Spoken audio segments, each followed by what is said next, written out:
महाभागात् अम्बरीशो भुन् महाभागवतः कृतिः नास्पृशत् ब्रह्मशापोऽपि यं नः प्रतिहता क्वचित्। सुखदेव जी कहते हैं, राजा परीक्षित महाराज मनु के वंश में महाराज नभक के बेटा नाभाग और नाभाग के बेटा महाराज भक्तराज अम्बरीश। महाराज अम्बरीश भगवान के अनन्य भक्त थे और भगवान की अष्टयाम सेवा किया करते थे। इतना ही नहीं, अम्बरीश महाभाग सप्तद्वीपवतीं महिम। महाराज अम्बरीश अकेले ही सप्तद्वीपवती वसुंधरा के अधिपति थे और भगवान के अनन्य भक्त थे। महाराज अम्बरीश जी का एक नियम था, सवै मनः कृष्ण पदारविंदयो वचांसि वैकुंठ गुणानुवर्णने करो हरेर्मन्दिरमार्जनादिषु स्तुतिं चकाराच्युत सत्पथोदये।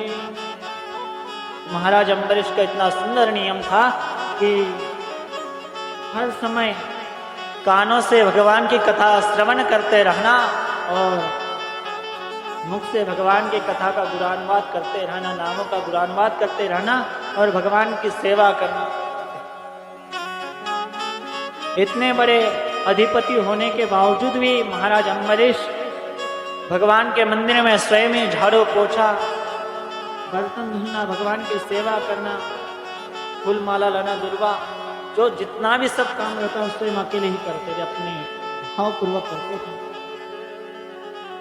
किसी दास दासी का सहयोग भी नहीं लेते थे और भगवान के लिए जो भोग लगने वाला रहता था उसके लिए जो आटा बनता था, जो गेहूं का आटा होता था, वो गेहूं स्वयं ही पीसते थे अपने हाथों से, क्योंकि मन में ऐसा भाव रहता था कि भैया अगर कोई और पीसेगा भगवान के भोग का जो सामान है, अगर जो गेहूं है कोई और पीसेगा तो उसके मन में पता नहीं क्या भाव होगा, किस भाव से वो पीसेगा तथा पवित्र शुद्धता से पीसेगा क्या नहीं पता नहीं।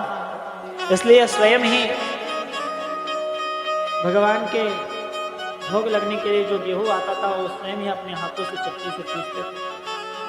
एक दिन की बात है, महाराज अम्बरीश गेहूं पीस रहे थे, दोपहर का समय था, कड़ी धूप पड़ी हुई थी और महाराज अम्बरीश को पसीना आ गया काम करते हैं। अब पसीना आया तो तुरंत ऐसी तुलसी की सुगंध और मंद मंद सुगंधित वायु जब बहने लग गई तो अम्बरीश जी महाराज ने पीछे मुड़कर देखा। जैसे पीछे मुड़कर देखा तो साक्षात भगवान परमात्मा, तीनों लोगों का मालिक, अपने पीतांबर से महाराज अम्बरीश को हवा कर रहा है। जैसे महाराज अम्बरीश ने पीछे देखा, उठकर दंडवत करने लग गए, चरणों में गिर गए और कहने लगे, प्रभु हम तो आपके दासानुदास है, हम जैसे किंकर जी की आप क्यों सेवा करते हैं? महाराज ऐसे उल्टी गंगा मत बहाइए।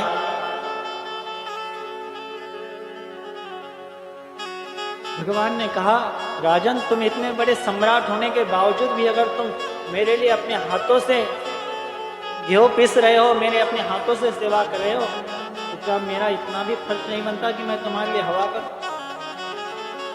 तुम इतने बड़े होने के बावजूद भी अगर तुम मेरे लिए इतना सब कुछ कर सकते हो तो क्या मैं तुम्हारे लिए इतना भी नहीं कर सकता? भगवान ने कहा, तुम हमारी सेवा में हमेशा संलग्न रहते हो, इसलिए आज से यह जो मेरा सुदर्शन चक्र है ये आज से मेरा नहीं, आज से तुम्हारा हो। भगवान ने अपना सुदर्शन चक्र महाराज अम्बरीश को दे दिया, क्योंकि महाराज अम्बरीश जब सेवा करते थे कोई आपत्ति विपत्ति ना आ जाए, इसलिए भगवान ने अपना सुदर्शन चक्र महाराज अम्बरीश को दे दिया और वहां से अंतर्धान। सुखदेव जी कहते हैं, राजा परीक्षित भगवान का एक ही नियम है, योग क्षेम वहां हम, जो मुझे जिस भाव से भजेगा मैं उसके पास उसी भाव से आऊँ। और महाराज जी कहते भैया जो तू आवे पग एक तो मैं आओ पग साथ। अगर मेरा भक्त मेरे पास अगर एक कदम भी चलकर आया तो मैं उसके लिए पग 60 जाऊंगा। तो भैया किसी भक्त ने पूछा महाराज अगर हम एक आएंगे तो आप 60 आएंगे, ऐसे तो आप भैया वैकुंठ में रहते, आने में कितनी देर लग जाएगी। महाराज जी कहते भैया भगवान का पग जो 60 है, भगवान ने तो 2 कदम में ही पूरे 14 लोग नाप लिए थे। नीचे के 7 लोग ऊपर के 7 लोग 2 कदम में नाप लिए, तो भगवान के 60 कदम कितना आ सकता है आपको। अगर भगवान पग 60 चल रहे तो मान लो आपके साथ ही है भगवान। इसलिए भगवान को भक्त जिस भाव से बसता है भगवान उसे उसी भाव से मिलते हैं। सुखदेव जी कहते राजा परीक्षित ये महाराज हमारे सूर्यवंश में हुए हैं, इनकी कथा मैंने तुम्हें संपूर्ण विस्तार से बताई है।